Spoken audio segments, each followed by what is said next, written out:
At yun na nga mga kabayan, pag-usapan nga po natin mga kabayan.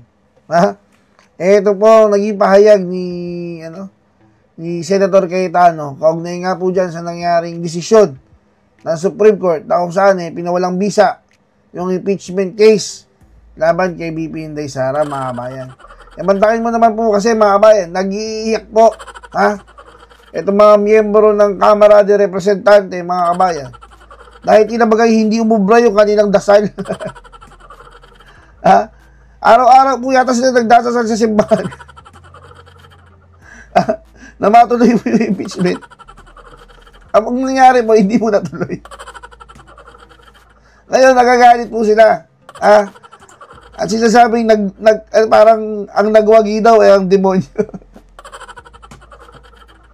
Kasi dapat daw, kung ang nagwagi, ang nagwagi ang kapangyarihan nila. Hindi sana na matuloy na impeachment. Demonyo na rin ako. Ito talaga itong mga tayo, no? Akala nila sila lang yung rightful Akala nila, mga kabayan, sila yung tama. Mga hindi nag-iisip Mga hindi mo nag-iisip, hindi mo lang nakikita. Diyos na po yung gumagawa ng paraan para matigil na po yung gulong yan. Para hindi na po nagkakaroon ng pagkabahabahaging bansa natin. Tapos, at thinking nyo ba? Diba? Sige naman kayo nandiyan sa kamera. Ngayon, kilala nyo naman po, si Senator Cayetano, diba? Si Senator Cayetano, kala mo pastor pag nagsasalita. Pinangaralan ngayon po sila, si Senator Cayetano. Ito, makinig ka, abante Abante, mag-abang-abante. Makinig po kayo, kayong dalawa. Lalo ka na abante. Ikaw nagpapakilala kang pastor. Anong nangyari? Pastor ka, di ba? Anong nangyari? Kasama kayo sa nananalangin Nagdadasal kayo, di ba? Nagdadasal kayo sa Diyos nyo na matuloy yung impeachment case Anong nangyari? Sinagot ka ba? Baka kasi nagdadasal. Ito, makinig ka. Papangaralan ka ngayon ni Senator Cayetano kung bakit hindi ka pinakinggan sa dasal mo. Ito mga sinatatawa ako kasi akala mo kasi, di ba, bisa sila ng bisa, araw-araw yata, linggo-linggo.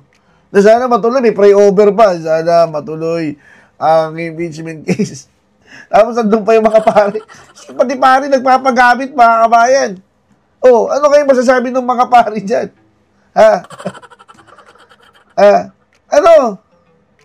Diba? Kasi minsan naalala ko nga yung yung sa Bible nga, parang ako na si Cayetano. Kasi meron sa Bible, diba? Parang, pakita mo kung sino yung Diyos mo yung mga sumasama ka sa Diyos-Diyosan, diba? Parehas silang may dala. Parehas po silang may dala ng hotdog na susunugin. Diba? Ngayon, sabi, mananalangin sila pareho sa Diyos nila. Kung kanino masusunog na kung sino papakinggan ng Diyos, siya po yung masusunog yung kanilang tawag mo doon, hotdog. Yung mga sumasamba kay Baal, si Baal, Diyos-Diyosan yan diba? Panalangin. Hindi po, wala po nakikinig. Samantalang sa mga Israelita, nung nanalangin po sila, bumaba yung kapoy, nasunog po yung kanilang handog. Ibig sabihin, sa kanila po yung tinanggap. Ganun po yun. Kasi nga, nananalangin sila sa Diyos-Diyosan Kaya ibig sabihin, wala pong dumirinig sa kanila. Parang ganun po yun. Ganun po yun talaga. Maniwala po kayo. Bilang bilang introduction yun kay sasabihin sa Senator Cayetano mga kabayan kasi ito si Senator Cayetano pag nagsasalita parang may halo pong parang Bible inspiration mga kabayan ito mo abante, makinig ka magnilay-nilay ka magnilay-nilay kayo, laki pa naman ng krus mo sa dibdib minsan ito, abante, makinig ka kay Senator Cayetano. Senator Cayetano, pasok po. Thank God, kanina po, actually the past few days, pinapanood ko yung House of David. So, nung lumabas yung SC decision, maraming pumasok sa mind ko. Isa-isahin ko tomorrow. But yung napanood ko kasi dito sa House of David, so nung si Samuel, the prophet, ay tinuturuan po si David, nakakakita siya ng vision. Hindi naman total spoiler to ha, isang part lang to. May sinabi kasi Samuel na wrong question. Kasi daw ang tao always ask, God, are you for me or are you for my enemies? Are you for me? So, di ba, parang basketball game, may kalabang kayo, para hindi ko ma-mention yung mga present teams. So, alimbawa, mga kakampi kong Chris pa nung grade school kami, kalaban kung sino yung mga Toyota or si Brad Joel Villanueva and si Brother Sek Sani, mga, ano yan, solid Celtics fans. Kami naman po, mga solid Lakers fans, di ba? So, pag nagpre-pray, of course, sinasama ko na sana lahat safe, pati mga players hindi ma-injure lahat. Di ba? That's part of your maturity na kasi nung bata, minsan nagpre-pray ka pa ng masama sa kabilang side, lalo kung arch rival nyo, pero hindi tama yon.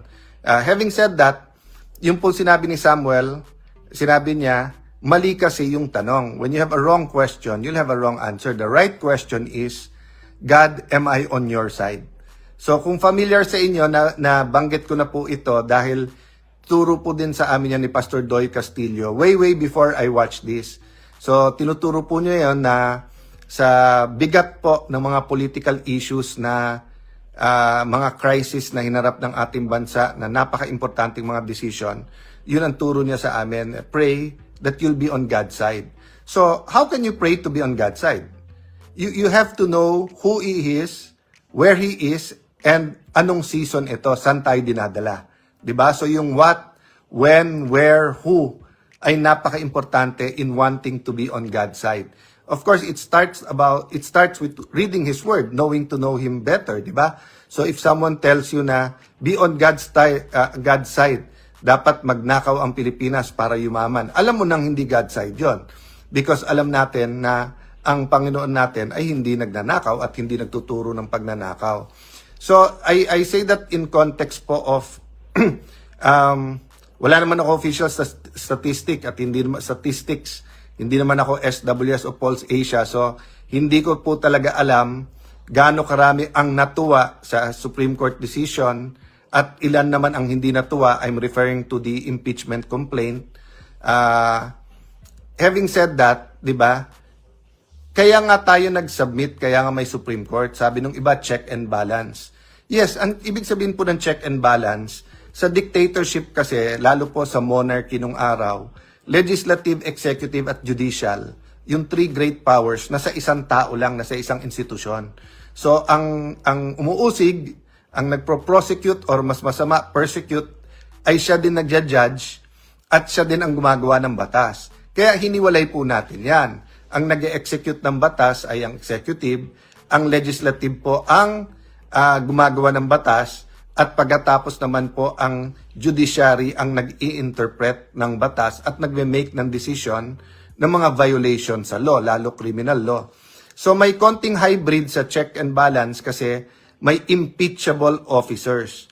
Na yung impeachable officers, bukod sa pwedeng, so like ang presidente may immunity of suit, so hindi mo rin pwedeng kasuhan sa ibang korte during term niya. Yung iba, so ibang issue pa yan, no? But generally, around the world, pwede mong kasuhan yung ibang impeachable officer basta't wala silang immunity from suit. So in the Philippine context, pareho ng US, yung House ang mag-i-impeachment proceedings at pag na-impeach, ang Senate naman ang magta-trial. Pero kung may question, kung tama yung proseso, kung tama yung charges, kung may jurisdiction, etc., yan po ay sa Supreme Court talaga. Kaya akala ko po at least magiging unanimous po tayo lahat nung meron pong factual na nangyari, which is yung naunang mga impeachment cases na hindi gumalaw sa House, ay Supreme Court magde-decide. So gulat po ako na marami pa rin credible na lawyers na imbis na sabi hintayin natin ang Supreme Court, let's respect the Supreme Court, bago lumabas yung decision, medyo nagsosoft na, medyo tinitira-tira yung Supreme Court, wag makialam, nung nagtanong ng questions, tapos ngayon, ganun na, meron pa tayong isang, how do I call him? Kolumnista at lecturer, pero gusto niyang i-project sarili niya as a political analyst. Why do I say project? Kasi nga, kung analyst ka, you analyze, wala kang sides, independent. Pero kung ikaw ay may isang side, propagandist, sinasabi pa kung ilan yung na-appoint ng dating Pangulo sa Supreme Court. Kahit na unanimous ang decision at kahit na nagkaroon ng napakabibigat na kaso, isa po dyan yung hinihingi ni President Duterte na TRO na hindi po siya mapadala sa ibang bansa. So makikita niyo po na medyo toxic at so political ang ating atmosphere na kahit yung final arbiter ng kung ano ang ating konstitusyon at batas at kung tama yung proseso, hindi po na-spare sa tira. Don't get me wrong po, all throughout history, there are decisions we like or not, and it's okay to comment. But it's beyond commenting. So saka ko napapasukin yon. But ang point ko, so I'm sure maraming nagdadasal, sana ma-impeach ang ating Vice President, Sara Duterte. Ang daming nagdadasal, sana po hindi ma-impeach ang ating Vice President Duterte. Sana Lord, nandiyan ka sa side ni Vice President Duterte. Sana Lord, nasa side ka ng House at nasa side ka ng accountability. Nasa side ka nila former Senator Congresswoman De Lima and her group na maraming beses, maraming sinasabi. Pero hindi ba ang tama, dapat, Lord, turuan nyo kami, how do we be on your side? Ano ba, Lord, ang tama? Diba? Kasi meron talagang final arbiter. Kaya may nabasa ako, diba, na after the Supreme Court, you appeal. And after yung appeal sa Supreme Court, sa Diyos talaga ang appeal. So ang point that I want to make tonight is that if we want to build our nation, if we want to develop our nation, yes, we have to have accountability. Yes, we have to have a system of holding public officials accountable. Yes, the process is as important as the result. But it's also very important, di ba, that we align with what God wants. And we can only align with what God wants kung unang tanong pa lang natin tama. So kung tanong natin, Lord, nasaan ka at nandiyan ba kami kasama mo? Pero pag ang prayer natin parati, Lord, kampihan mo ako, paano kung mali ka? Paano ka kakampihan ni Lord? Sabi nila, paano kung yung kalaban mo mali? Paano kung pareho kayong mali? Diba? So parang coach po yan. Ang coach, mas malawak ang nakikita sa player. Ang Panginoon, lampas-lampas pa niyan ang coach. Diba? So I'll say more, but I'm asking all of you to pray for the nation. Pray where we go from here. Remember, impeachment is one of the important and may I say, isang very emotional issue. But what about yung mga binaha? What about yung billions of pesos, trillion na nga sa DPWH na tama ba pinupuntahan o hindi? First, prioritization, meaning dapat ba talaga sa DPWH yun, o sa DepEd, or sa DOH, or sa DOTR? And then, implementation. Tama ba yung pag-i-implement or mali? I was watching someone I really admire, Architect Palafox, at napakatagal na ng mga plano na to at sinulatan pala niya lahat ng Pangulo sa start ng administration nila. So, anyway, I'll talk more about that tomorrow. But let me just transfer to you that whether tuwan-tuwa tayo sa desisyon ng Supreme Court or whether nalulungkot tayo, we have to pray for our nation and we have to ask God, Lord, make us in your sight, di ba? So having said that, I want to completely make it clear, we are for accountability, we are for process. Ang dami-daming public officials na dapat i-hold accountable. Actually, walang exemption dyan, lahat kami.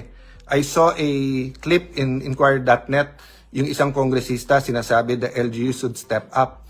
Nung binasa ko, I'll tell you my feeling. My feeling is the House and the Senate should step up. Most of the mayors, if not all, have really stepped up over the years and are really doing so much at sila yung on the ground. Pero kung mali ang priorities at paglagay ng pera ng House at saka ng Senate, the mayors and governors have to work within that context, di ba? So yung accountability ay napaka-importante, hindi natin binubura yan. Pero wala pong accountability pag may shortcuts. Di ba yung commercial po nung bata kami, yung basurang tinapon nyo, babalik din sa'yo. So we have to be careful, and that's why I think yung prudence, I thank God for the prudence na binigay sa marami sa amin sa Senado na magtanong muna, mag-pause muna, ibalik muna to sa House. Kasi nakita na namin may problema. But ako, personally, I wasn't ready to make a judgment then.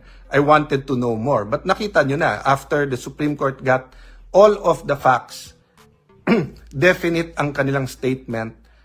And in the past, we accepted that. So nagtataka ako ba't may ibang mga senador na question yung role ng Supreme Court or former senators or bagong senators or whatever. Kasi in the past, yung decision ng Supreme Court, ilan beses na about impeachment, tinanggap natin yan eh. Pati yung interpretation, ano yung once a year, no? So if this enriches our jurisprudence, and wala naman tong conflict dun sa mga nauna, nagtataka ako bakit may ganun reaction. But let me talk about it more. But we have to talk about everything in two contexts. One, nation building. Number two, aligning kung anong gusto ng Panginoon sa atin.